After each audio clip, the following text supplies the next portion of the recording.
अस्सलाम वालेकुम एवरीवन, क्या हाल चाल है आप सबके। आई होप आप सब लोग ठीक ठाक होंगे, मज़े में होंगे और मैं भी अल्लाह का शुक्र है बिल्कुल ठीक ठाक। तो खैर आज जो है ना मैं थोड़ी सी डीप क्लीनिंग कर रही थी, तो मैंने सोचा कि चले आप लोगों के साथ थोड़ी सी शेयर करती हूँ और थोड़ी सी हम लोग गपशप लगाते हैं।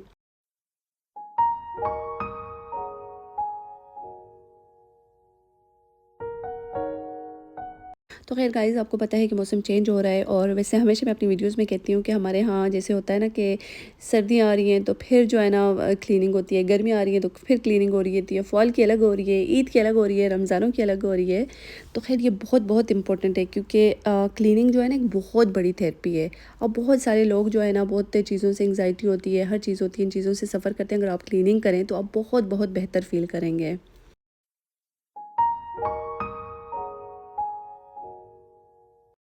इसमें ये होता है कि अगर एक दफ़ा आप डीप क्लीनिंग करते हैं ना तो 3-4 दिन आपके घर में बिल्कुल एक बहुत अच्छा साफ-साफ सुकून सा रहता है ना। नॉर्मली ऐसा होता है कि ज़ाहिर है बच्चों वाला घर है, चीज़ें हर टाइम ऑर्गेनाइज़ मैनर में नहीं रहती। आपकी कोशिश होती है ऑब्वियसली आप उसको ऑर्गेनाइज़ वे में रखें, लेकिन हर टाइम आप ये नहीं एक्सपेक्ट कर सकते कि हर चीज़ बिल्कुल ऑर्गेनाइज़्ड रहेगी।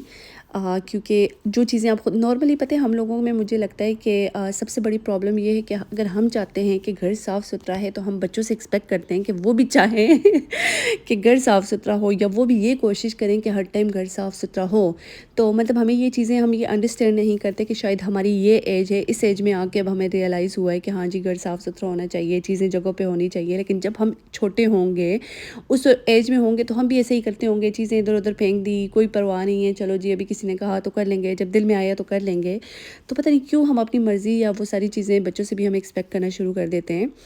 तो ख़ैर इस बात का हरगिज़ मतलब नहीं है कि हम बच्चों को बिल्कुल एक छूट दे दें। आप लाज़मी उनको मैनर्स उनको सिखाने चाहिए कि आपने अपने रूम्स टाइडी अप रखने हैं, अपनी स्पेस को क्लीन रखना है। लेकिन हर टाइम की जो है ना वो बड़ी मुश्किल हो जाती है बच्चों के लिए स्पेशली।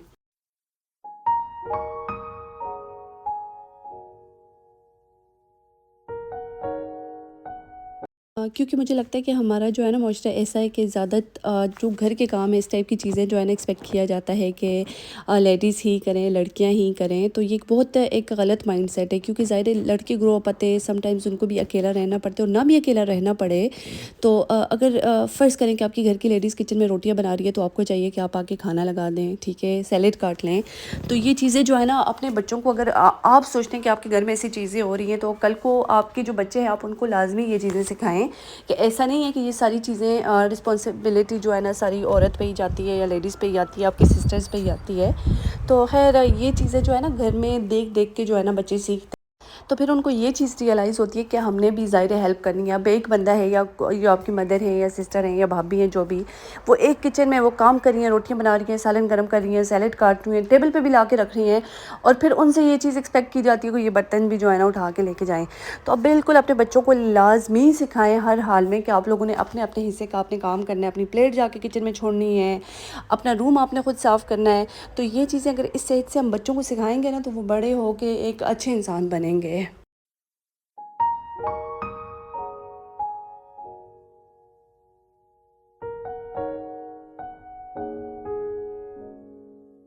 अच्छा ख़ैर ओवरऑल मैं क्लीनिंग करी थी और इसमें जो है ना मैंने काफ़ी ज़्यादा नहीं भी डाले क्लिप्स क्योंकि आपको पता है कि वीडियो बहुत बहुत ज़्यादा लेंथी हो जाती है और फिर मैं नहीं चाहती कि इतनी वीडियो लंबी हो और आप लोग खामखा बोर होते रहें।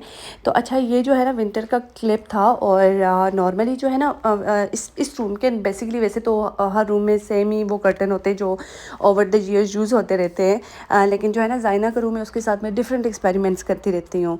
तो खैर इसमें मैंने सोचा कि चलो ऐसा करती हूँ कि वेलवेट के हटा के और मेरे पास ये जो है ना नेट पड़ी हुई थी बड़ी प्यारी सी, सिंपल सी थी। एनीवेज नेट हमेशा प्यारी सी लगती है इंसान को, बड़ा एक मज़े का स्टफ़ होता है। तो मैंने कहा कि इसको मिक्स एंड मैच करके दोनों को तो फिर लगाती हूँ, फिर मतलब अच्छा लगता है ना, थोड़ा चेंजेस भी आ जाती है और स्पेशली गर्ल्स को इस तरह के शौक भी होते हैं कि रूम थोड़ा सा डिफरेंट होगा, थोड़ी सी छोटी सी भी चेंज वो नोटिस करते हैं तो एक फ़्रेश फ़्रेश फ़ील होता है। खैर बेसिकली ये जो है ना एक समर का क्लिप था, शेयर तो मुझे समर में करना चाहिए था लेकिन सम टाइम्स पता ही नहीं चलता, टाइम गुजर जाता है और वीडियोस मिस हो जाती हैं। तो आज मैं अपने फ़ोन की छांटी कर रही थी तो मैंने कहा चलें जी, समझ तक कौन जिए कौन मरे कुछ पता नहीं चलता, ज़िंदगी का तो आपको अगले पल का भी भरोसा नहीं है। तो ये देखिए अब इसको जो है ना मैंने 2 कलर्स डाल के, मतलब एक नेट था और एक बिल्कुल पतला सा था, साटन शिफॉन टाइप का कोई था। तो इनको जो है ना मैंने इसे गिरा लगा दी और ये बहुत बहुत प्यारा लग रहा था, बहुत डिसेंट लग रहा था। तो ये देखिए बिल्कुल प्रॉपर एक गर्ली लुक आ गई और देखने में भी अच्छा लग रहा है।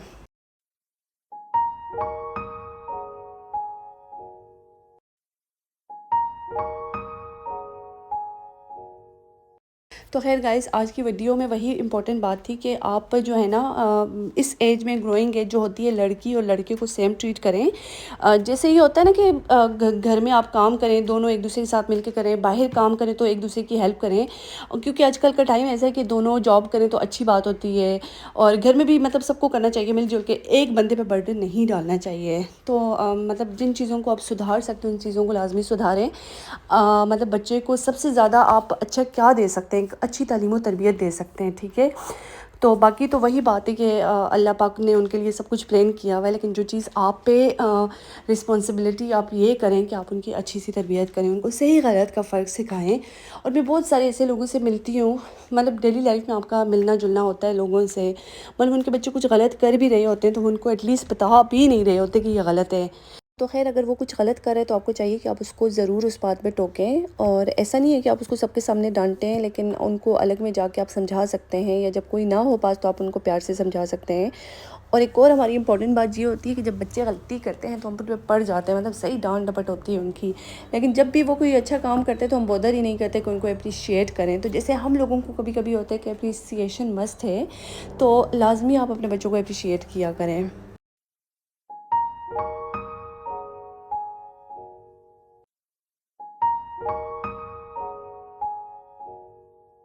So guys, this is the must step of my bedroom cleaning. मैं जब भी बेडरूम वगैरह साफ़ करती हूँ तो मुझे जब बेडिंग वगैरह सेट कर देती हूँ, एक तो उस पर फ्रेगनेंस स्प्रे कर लेती हूँ, और उसके अलावा जो है ना, ये बेडिंग्स में क्रीजेज़ होते हैं उसके लिए मैं स्प्रे करती हूँ। क्या आपको पता है कि बेडिंग को बैठ के प्रेस करना it is a tough job, बहुत मुश्किल काम है भाई, इतना टाइम नहीं होता। तो और दूसरी बात ये है कि मेरी जो है ना बेडिंग्स आपको मोस्टली जो है ना वाइट नज़र आएंगी, क्योंकि मुझे वाइट कलर बहुत बहुत बहुत पसंद है। तो मैं जब भी जाती हूँ, मुझे कोई भी डिफरेंट सा वाइट पसंद आ जाता है तो मैं वाइट ही पिक करती हूँ। मेरे रूम में एक है ब्लैक, अदर देन दैट जो है ना मेरे पास सारी बिल्कुल वाइट ही हैं, मतलब थोड़े से डिफरेंट स्टाइल आ जाते हैं लेकिन कलर वाइट होगा। तो खैर, ये थी जी मेरी डीप क्लीनिंग की रूटीन। आई होप कि आपको आज की वीडियो अच्छी लगी होगी, आज की बातें भी अच्छी लगी होंगी। मुझे अपनी दुआओं में याद रखिएगा, अपना ढेर ढेर सारा याद रखिएगा। मिलते हैं नेक्स्ट वीडियो में। अल्लाह हाफिज़।